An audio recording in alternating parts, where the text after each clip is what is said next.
Welcome.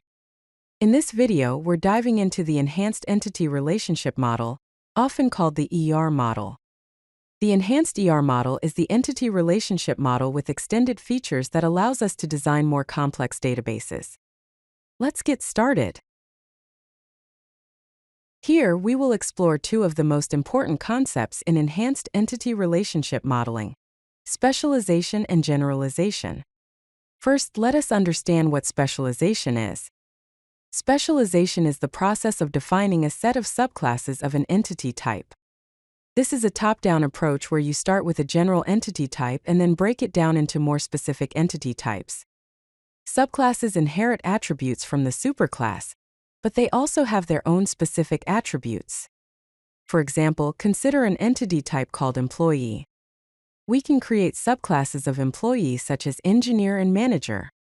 Both engineer and manager will inherit attributes such as employee ID and name from the superclass employee, but they will also have their own specific attributes. For example, the engineer subclass may have an attribute called specialization, while the manager subclass may have an attribute called department. Now let's explore generalization. Generalization is the process of abstracting common characteristics from a set of entity types to create a superclass. This is a bottom-up approach where you start with specific entity types and then combine them into a more general entity type. Generalization combines similar entity types and reduces redundancy in the schema. Let's take an example. Consider entity types car and truck. Both car and truck have common attributes such as vehicle ID, model, and engine type. We can generalize car and truck into a superclass called vehicle, which contains all the common attributes. Let's discuss specialization constraints, which define rules for how entities in a superclass can be members of subclasses. We'll cover disjointness and overlapping constraints. First, let's explore the disjointness constraint. The disjointness constraint specifies that the subclasses of the specialization must be disjoint, meaning an entity can be a member of at most one of the subclasses. This is represented by the letter D in the R diagram. For example, in the diagram you can see that a person can either be an employee or a customer. Now let's explore the overlapping constraint. The overlapping constraint specifies that the subclasses of the specialization can overlap, meaning an entity can be a member of multiple subclasses simultaneously. This is represented by the letter O in the R diagram. In the diagram, you can see that a student can be a graduate and an athlete at the same time. Now let's explore completeness constraints. These constraints specify whether an entity in the superclass must belong to at least one of its subclasses. We'll cover partial and total specialization. Let us understand the partial specialization first. Partial specialization means that entities of the superclass may not belong to any of the subclasses. Some entities in the superclass may not be members of any subclass. It is represented by a single line from the superclass to the circle. Now let's explore total specialization. Total specialization means that every entity in the superclass must belong to at least one subclass, and no entity can exist in the superclass without being a member of at least one subclass. It is represented by a double line from the superclass to the circle. In the example, we can see that in partial specialization, a person might not be an employee or student. However, in total specialization, every vehicle must be either a car or a truck.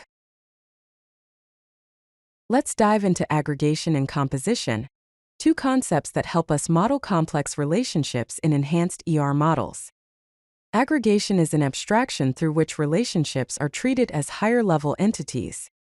It represents a HAZA or part of relationship, where parts can exist independently.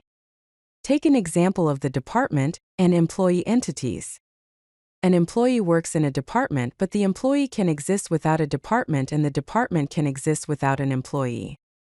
Now let's explore composition. Composition is a stronger form of aggregation where parts cannot exist without the whole. It represents a contains relationship with strong ownership and life cycle dependency. For example, consider the entities order and line item. A line item cannot exist without an order. If the order is deleted, the line item is also deleted. Let's explore enhanced attributes in the ER model, including derived and composite attributes. Derived attributes are attributes whose values can be calculated from other attributes. They are represented by a dashed oval in ER diagrams. For example, age can be derived from date of birth. Composite attributes are attributes that can be divided into smaller subparts. They are represented by connected ovals in ER diagrams. For example, address can be composed of street, city, state, and zip code. Here we will discuss union types, also known as categories, in the Enhanced Entity Relationship model. A union type represents a collection of objects that belong to different entity types, but are related by a common concept. It allows modeling situations where an entity can be one of several different types, providing a way to represent heterogeneous collections. For example, in the diagram you can see that an owner can be a person, company, or bank. Each of these can own property through the owns relationship. Let's discuss recursive relationships in the ER model. A recursive relationship is where the same entity type participates more than once in different roles. It is also known as self-referencing or self-relationships. Common examples include manager-employee, person-person, and part-part. Here is an example. The code you can see on the left of the screen creates a table named employee with the columns employee ID, which is the primary key, name of the employee, and manager ID, which is a foreign key that references the employee ID column in the same table. This allows you to establish a manager-employee relationship within the same employee table. On the right side of the screen, you can see the visual representation of recursive relationship.